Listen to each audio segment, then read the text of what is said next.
Good morning mga kapakpak. Good news again. Again.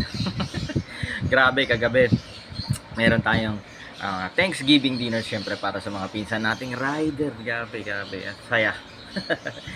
Every year natin ginagawa ito, pasasalamat sa kanila. Kasi pag walang mga riders, ang Dan Cebunan, so hirap mag-deliver. So maraming salamat again sa mga riders natin. And again, syempre, Teacher Kuya Dan.